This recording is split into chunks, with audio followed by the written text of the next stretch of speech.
Officer Cade Riley never imagined the end of his shift would turn into the beginning of a story that would redefine his life. The steady, gray drizzle that slicked the streets of the city's forgotten industrial sector seemed harmless, just another Tuesday bleeding into Wednesday. But the relentless patter of a tiny shadow behind his cruiser hinted otherwise. When the frantic barking finally led him into the heart of the storm-drenched darkness, Cade realized the truth. What the shivering, mud-caked puppy revealed in the ruins of a collapsed culvert left him breathless, his heart shattering into a million pieces. This was no ordinary lost dog, it was a messenger, a guardian, and a hero on a desperate mission. If you've ever felt a connection you couldn't explain, a loyalty that defied all logic, then you know that some bonds are forged in desperation and sealed in courage. The city exhaled a weary sigh as dusk settled, pulling a damp, woolen blanket of clouds over the skyline. For Officer Cade Riley, it was the sound of defeat. 14 hours on duty, and the day's ledger was filled with the usual petty cruelties and mundane miseries, a domestic dispute that solved nothing, a shoplifter who was just hungry, a fender-bender between two people who were already having the worst day of their lives. He steered his cruiser through the skeletal remains of the old warehouse district, a place where progress had forgotten to turn. Rusting chain-link fences sagged like tired fishing nets, and brick behemoths stood with shattered window eyes, staring blankly at the relentless drizzle. Cade's own reflection in the rain-streaked windshield looked just as worn. The crisp blue uniform felt like a costume for a part he no longer believed in, the stoic protector, the calm in the storm. Inside, he was just tired. A deep, bone-settled weariness that coffee couldn't touch. His shift was technically over 30 minutes ago. He was just taking the long way back, a final, pointless sweep through a part of town that crime itself had mostly abandoned. It was here, in the jaundiced glow of a sputtering street lamp, that he saw it. A small bundle of fur, huddled against the corrugated steel of a dumpster. It was a puppy, no bigger than his service boot, a scruffy mix of indeterminate heritage with fur the color of dirty snow and mud. It shivered, not just from the cold, but with a deep, trembling anxiety that was visible even from the driver's seat. Cade pulled over, the cruiser's engine rumbling a low counterpoint to the patter of the rain. He let out a sigh, the sound fogging the glass. Another stray. Another piece of forgotten life in a city full of them. Protocol was clear. Call animal control, wait for them to maybe show up in a few hours, and move on. He radioed it in, his voice flat with practiced detachment. The dispatcher's voice crackled back, tinny and distant.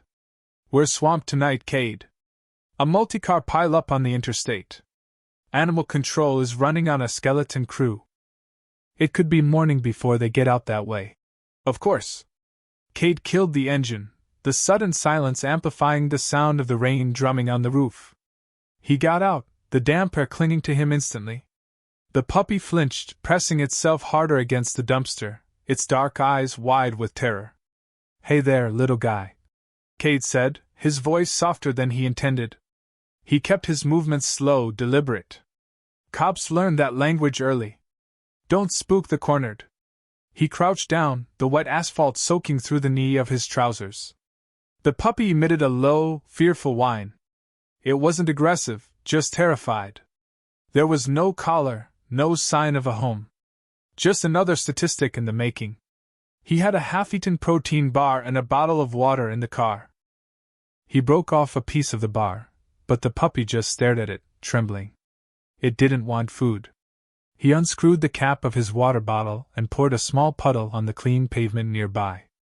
The puppy watched, but didn't move. Cade's heart felt a dull ache. He couldn't take it with him. Department rules were strict, and his apartment had a no-pets policy that was even stricter. He was just a cop, not a rescue service. He had done his part. He had made the call. He stood up, his knee protesting. "Sorry, buddy. I've gotta go." He got back into the cruiser, the door closing with a heavy, final thud. He started the engine, turned on the wipers to clear the rain, and pulled away from the curb, leaving the small, shivering creature in the lonely glow of the street lamp. He didn't look back. He told himself it was better that way. But a block later, A flicker of movement in his rearview mirror caught his eye. A small, frantic shape, trotting determinedly in the center of his wake. It was the puppy. Its little legs were a blur, kicking up spray from the wet street. Cade frowned. This was unusual. Strays were usually too scared or too weak. This one was following him. With purpose.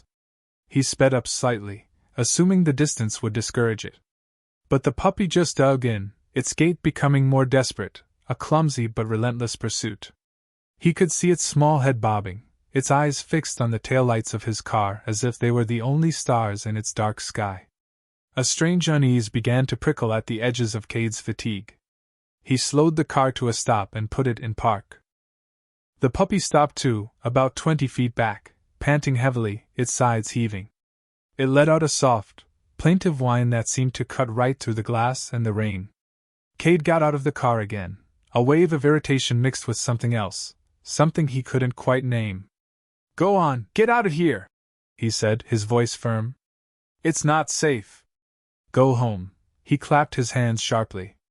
The puppy flinched and scrambled backward, disappearing into the shadows of an alleyway. Satisfied, Cade got back in his car. He waited a moment, watching the alley. Nothing. He pulled away, feeling a strange pang of guilt, but relieved. He'd done what he could. But as he passed the mouth of the next alley, the puppy shot out, back on his tail, looking even more frantic than before. It wasn't just following anymore. It was chasing. This wasn't the behavior of a simple stray looking for a handout. This was different. This was a message he didn't understand. He drove for another half-mile, the little dog a persistent shadow in his mirror. Its endurance was astonishing. Cade's irritation was now fully replaced by a growing sense of bewilderment and concern. He pulled over again, this time under the relative brightness of a bridge overpass. The rain echoed cavernously here. He got out, leaving the car door open. The puppy skidded to a halt, its paws slipping on the wet pavement. It stood there, drenched and trembling, its gaze locked on his. But this time, it did something different. It took a few steps forward, then darted to the side, toward a darkened access road that disappeared into a thicket of overgrown brush. It looked back at him and let out a sharp, insistent bark. Then another. It was a clear invitation. A summons. "What do you want from me?" Cade asked the empty air. The puppy barked again, a sound filled with an unnerving urgency. It ran a few feet down the dark road, then stopped, looking over its shoulder, its entire body quivering with a desperate impatience. It wasn't asking for a ride. It was telling him to follow. Cade stood frozen for a moment, the city's hum a distant drone. His rational mind screamed at him. "Go home. It's a dog. You're tired. You're imagining things. People see what they want to see, and cops who've seen too much are the worst offenders.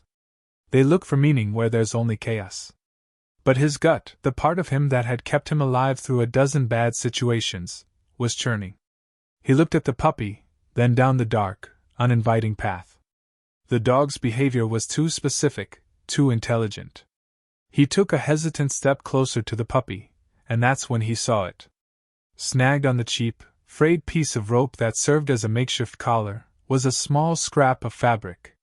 It was bright blue, synthetic, the kind of material used for a child's raincoat. And it was freshly torn. A cold knot formed in Cade's stomach. The image of the bright blue fabric against the dog's grimy fur was a stark, jarring contrast. A clue. A piece of a puzzle he hadn't even known he was looking at. He reached for his radio instinctively, then paused, his hand hovering over the handset. What would he say? "Dispatch, I'm following a dog because it has a piece of blue cloth on its collar?" They'd think he'd finally cracked. They'd send someone to check on him, not to help. He was on his own with this. The puppy, seeing his hesitation, let out a frustrated yelp and took another few steps down the path, its message clear: "Are you coming or not?" The rain was starting to fall harder now, a heavy, driving downpour that blurred the edges of the world. The last vestiges of daylight were gone, swallowed by the storm clouds. It was a moment of decision. He could get back in his warm, dry car, drive to the station, and file a report that would get buried under a mountain of paperwork. He could force the image of the desperate puppy and the torn blue fabric from his mind. Or he could follow. He could step off the map of his routine, of his exhaustion, of his cynicism, and into the unknown. He looked from the dark path to the small, shivering animal, whose entire being was focused on one thing: getting him to move. In its eyes he saw a reflection of every victim he'd ever tried to help, every silent plea he'd ever answered. "Okay," Cade whispered, the words stolen by the wind. "Okay. I'm coming." He pulled his heavy-duty flashlight from his belt, its beam cutting a sharp, white cone into the oppressive darkness. "All right, little guy. Show me. Show me what's so important." The puppy didn't need to be told twice. With a sharp, relieved bark, it turned and plunged into the darkness. Cade followed, the flashlight beam bouncing ahead, illuminating a treacherous world of mud, thorns, and forgotten debris. The path wasn't a path at all, but a game trail winding through a wasteland. They were moving away from the city, toward the river, into a stretch of neglected land that sat on the edge of the municipal maps. The ground was soft and slick, and Cade's polished boots offered little traction. He stumbled, catching himself on a rusted-out oil drum. The puppy, agile and low to the ground, navigated the terrain with an ease that spoke of familiarity. It moved with a frantic but focused energy, never getting too far ahead, constantly glancing back to ensure its large, clumsy human companion was still with him. The rain was relentless, plastering Cade's hair to his scalp and seeping into the collar of his jacket. Every few minutes he'd have to wipe the water from the lens of his flashlight. He was cold, wet, and flying completely blind, putting his faith in a creature that weighed less than 10 pounds. The air grew thick with the smell of wet earth and decay. The sounds of the city faded, replaced by the roar of the wind through skeletal trees and the gurgle of unseen water. This was a place of ruin. They passed the shell of a burned-out car, its frame picked clean by scavengers. They scrambled over a mound of illegally dumped construction waste, sharp edges of broken concrete, and twisted rebar reaching out like claws in the dark. Cade's professionalism had taken over, his senses on high alert. He moved with a practiced caution, his hand resting near the butt of his service weapon. He didn't know what they were walking into. But the puppy showed no fear. Only a single-minded determination. Its mission was all that mattered. Cade felt a strange sense of connection to the animal. They were a team, moving through the hostile darkness, bound by an unspoken pact. The puppy would guide, and he would follow. He found himself talking to it, his words quiet murmurs under the noise of the storm. "Easy now. I'm right behind you." "Just a little farther, right?" The puppy would answer with a flick of its ears or a soft whine, never breaking stride. After what felt like an eternity, the terrain began to change. The ground sloped downward sharply. Cade could hear the sound of rushing water growing louder, a deep, angry roar. They were approaching the river, which, swollen by the storm, had likely breached its banks. The puppy slowed, picking its way more carefully now. Cade's flashlight beams swept across the landscape, and his stomach tightened. They were in a floodplain, a treacherous expanse of mud and debris near a massive, crumbling concrete culvert that was meant to channel overflow from the creek into the river. But the structure had failed. A huge section of it had collapsed inward, creating a deep sinkhole filled with a churning vortex of muddy water and debris. The puppy stopped dead at the edge of this pit, its small body rigid. It pointed its nose toward the wreckage and began to bark, a frantic, desperate, heartbreaking sound that was nearly drowned out by the storm. It clawed at the slick mud, digging uselessly at the edge of the collapse, looking back at Cade with eyes that screamed for help. Cade approached the edge cautiously, the ground unstable beneath his feet. He shined his powerful flashlight beam down into the dark, swirling maw of the sinkhole. At first he saw nothing but a chaotic mess of broken concrete, tangled roots, and churning brown water. The roar of the flood was deafening. He was about to dismiss it as a den or a burrow the dog was trying to get to when he heard it. Faint, almost imperceptible beneath the storm's fury, but unmistakable. A weak, high-pitched cry. A human cry. His blood ran cold. He swept the beam of light back and forth across the wreckage, his heart pounding against his ribs. And then he saw it. A flash of bright blue. Half buried in the mud and pinned beneath a massive, jagged slab of concrete, was a small boy. His face was pale, his lips blue with cold. Only his head and one shoulder were above the rapidly rising water. He was wearing a bright blue raincoat, and on its sleeve was a fresh, triangular tear. The exact shape and size of the scrap of fabric on the puppy's collar. The world seemed to tilt on its axis. Every piece clicked into place. The dog's frantic pursuit, its insistence, its unwavering path. It hadn't been lost. It had been on the most important mission of its life. Cade's breath hitched in his throat. His heart, which he thought had been hardened by years of service, broke completely. The puppy hadn't just been following a cop. It had been searching for a hero. For a heartbeat, Cade was paralyzed. The sheer horror of the scene, the small, trapped child, the rising water, the crushing weight of the concrete, was overwhelming. Then, his training slammed back into place, a firewall against the rising panic.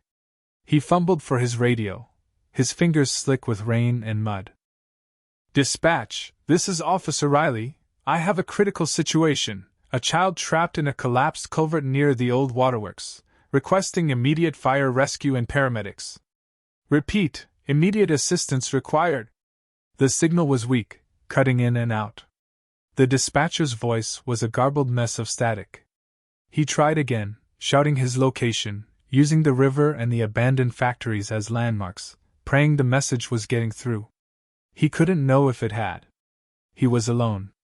The boy in the water lifted his head weakly, his eyes fluttering open.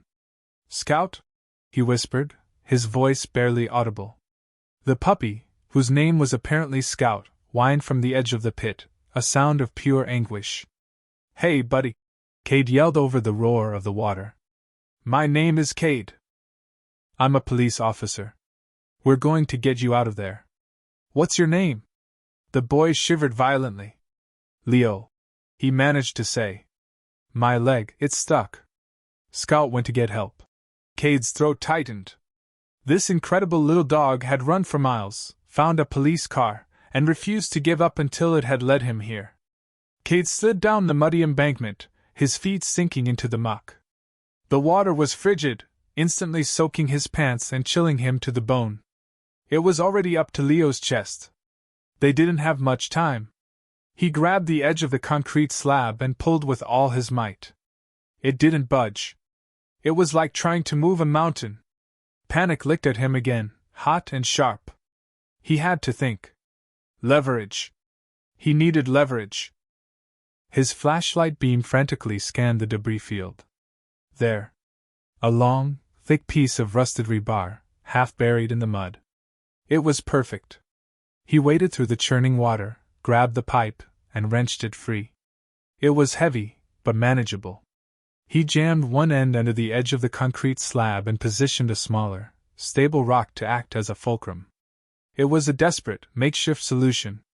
Scout, sensing the shift in purpose, scrambled down the bank and began digging furiously at the mud near the slab, yelping with effort as if trying to lighten the load. "Okay, Leo, I need you to be brave for me," Cade shouted, positioning himself at the end of the rebar. "When I lift, you need to try and pull your leg free. Can you do that?" The boy nodded weakly, his teeth chattering. "Scout is a good boy," Leo whispered, his gaze fixed on his dog. "Yes, he is," Cade grunted, planting his feet firmly in the sucking mud. "He's the best boy." Cade took a deep breath and threw his entire weight onto the pipe. The rebar bowed, groaning in protest.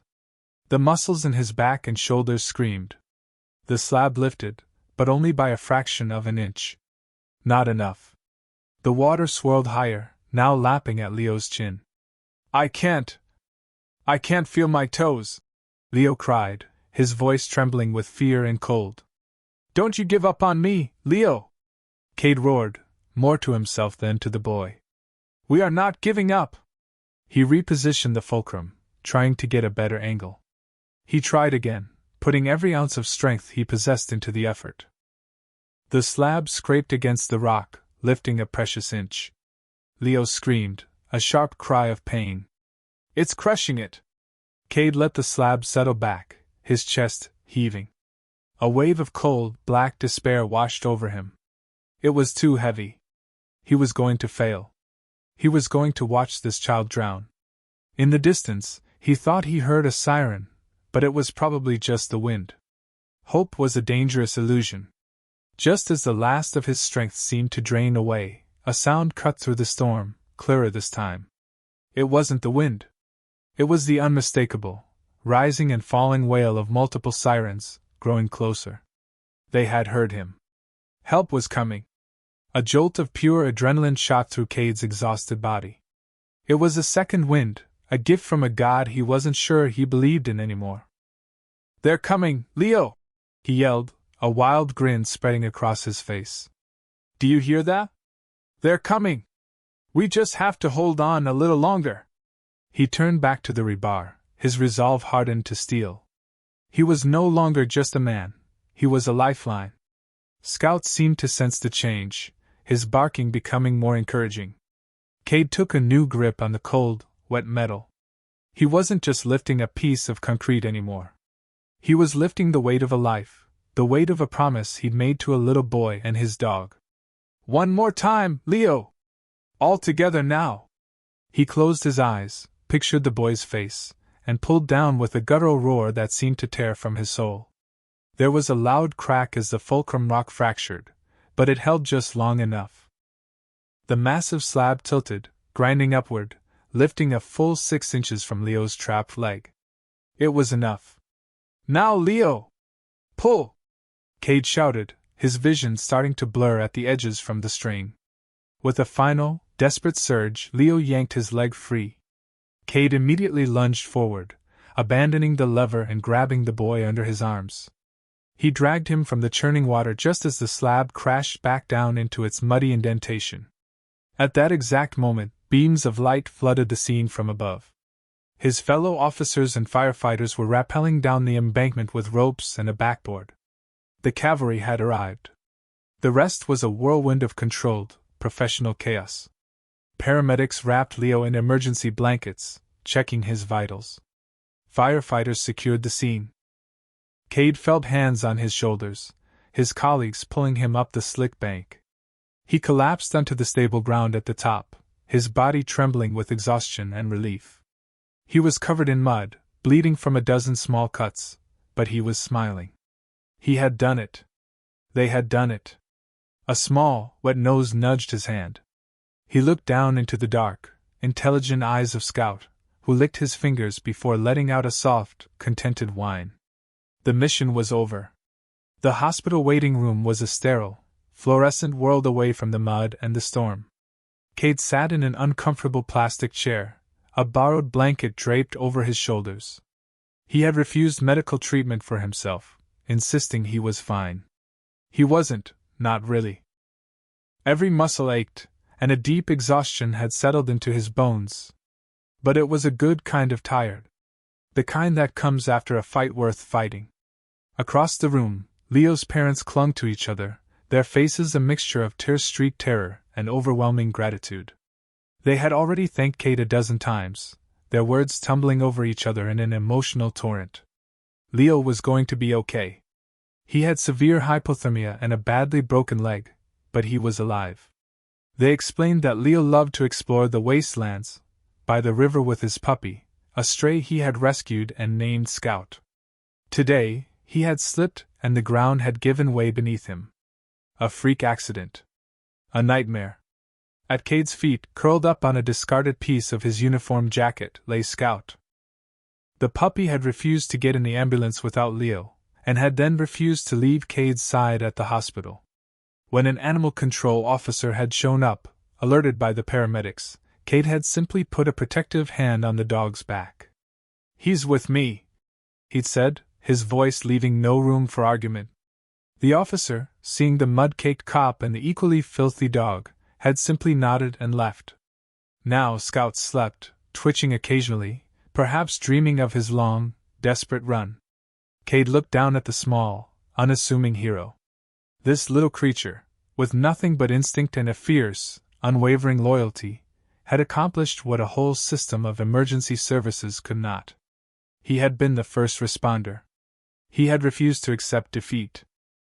He had stared into the face of a hopeless situation and run toward the only chance he had, a random set of flashing blue and red lights in the distance. He had saved his boy. A quiet understanding settled over Cade as he watched the sleeping dog. For years, he had felt a growing disconnect from his job, from the city he had sworn to protect. He saw the worst of people, day in and day out. The cruelty, the selfishness, the indifference. It had been chipping away at his soul, leaving him hollowed out, cynical. He had started to believe that was all there was. But tonight, in the pouring rain, led by a creature who embodied pure, selfless love, he had been shown something else. He had witnessed a loyalty so profound it defied reason. He had seen a courage that dwarfed his own. He realized Scout hadn't just saved Leo. In a way, he had saved Cade too. He had pulled him out of the comfortable rut of his own despair and reminded him what it meant to fight for someone, to connect, to care so deeply that you would run until your paws bled and your lungs burned. He had reminded Cade what was at the core of his own uniform, buried under years of paperwork and disillusionment, a simple, profound duty to help. Weeks later, the autumn rains gave way to a crisp, clear winter. Cade's small, quiet apartment was no longer quiet. The silence had been replaced by the soft padding of paws on the hardwood floor and the gentle thump of a tail against a chair leg. Scout, his coat now clean and glossy, had grown into a handsome, confident young dog. He was a permanent fixture, his official adoption papers framed on the wall next to Cade's Police Academy diploma. What began as a routine patrol on a miserable, rainy night had become a quiet revolution in Cade's life. He looked at the world differently now.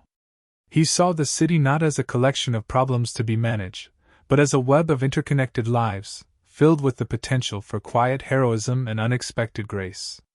He still answered the calls, still dealt with the darkness, but he was no longer consumed by it. He carried the light with him, a light he had found in the determined eyes of a lost little puppy. That night Scout had been the one looking for a hero, but in the end, they had found each other. They had rescued each other from the storm. True loyalty is a language spoken without words, a bond that asks for nothing but gives everything. It reminds us that sometimes, the most important voices are the ones that cannot speak, and listening to them can lead us back to the very best parts of our own humanity.